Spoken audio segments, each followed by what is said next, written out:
Judges chapter 1. Judah fails to drive out the inhabitants. After the death of Yehoshua, the people of Israel asked Adonai, "Who will go up for us first to fight against the Canaanite?" Adonai said, "Yehudah will go up. Here, I have handed the land over to him." Yehudah said to his brother Shimon, "Come up with me into my assigned territory, so that we can fight against the Canaanite, and I likewise will go with you into your territory." So Shimon went with him.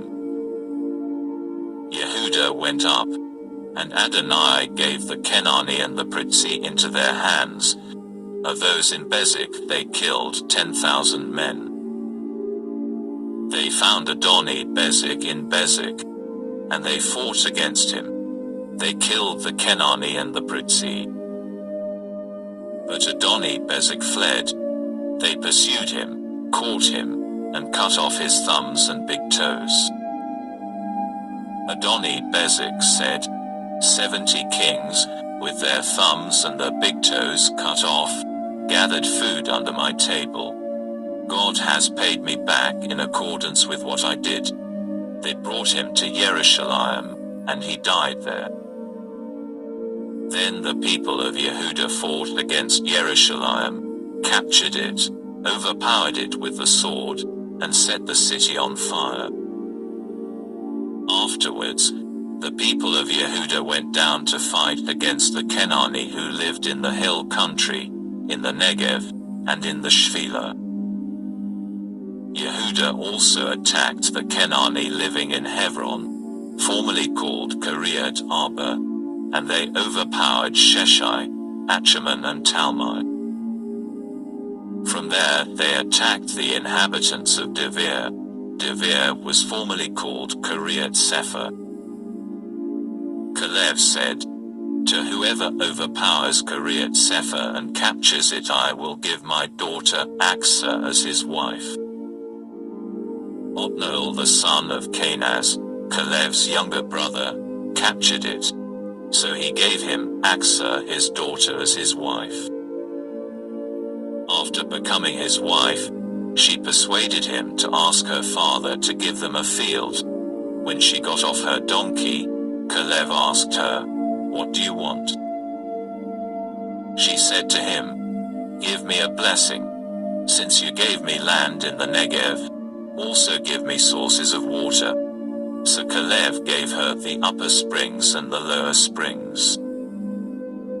Next, the descendants of the Keni, Moshe's father-in-law, went up out of the city of date palms with the people of Yehudah into the Yehudah desert south of Arad, and they came and settled with the people. Yehudah went with Shimon his brother. They overpowered the Canaanite who inhabited Tzedfat, and completely destroyed it. The name of the city was called Hormah. Yehudah also took Azza with its territory, Ashkelon with its territory, and Ekron with its territory. Adonai was with Yehudah, and they took possession of the hill country, because they could not drive out the inhabitants of the valley, since they had iron chariots.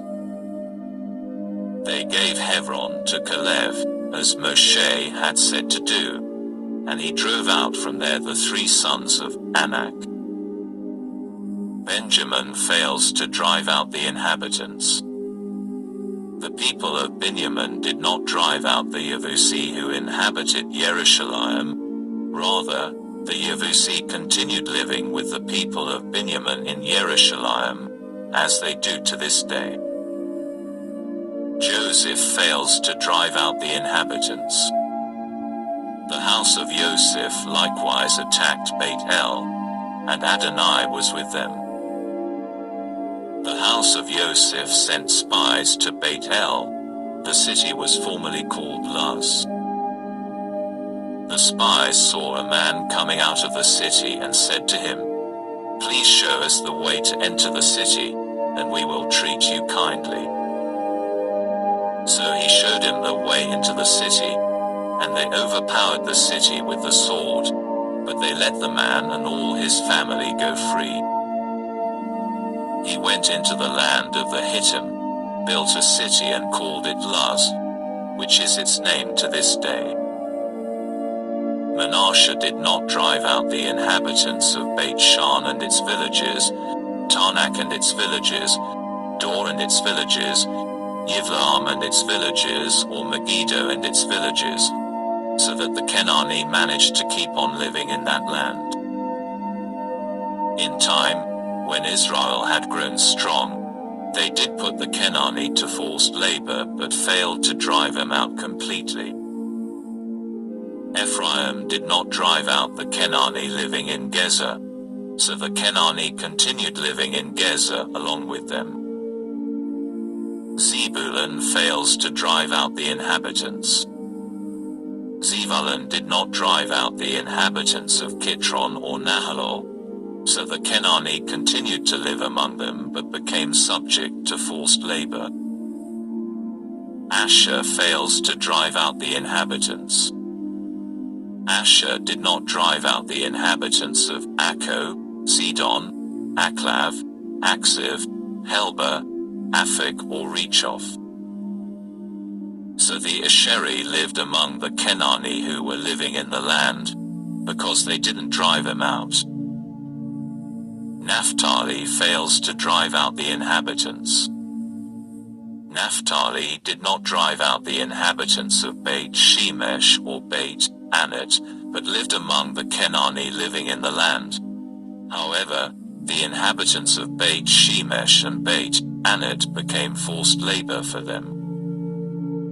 Dan fails to drive out the inhabitants. The Amori forced the people of Dan into the hills, for they would not let them come down to the valley.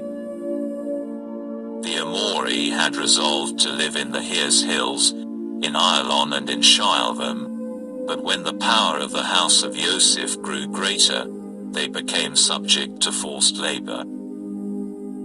So the territory of the Amori was from the Scorpion ascent and the rock upward.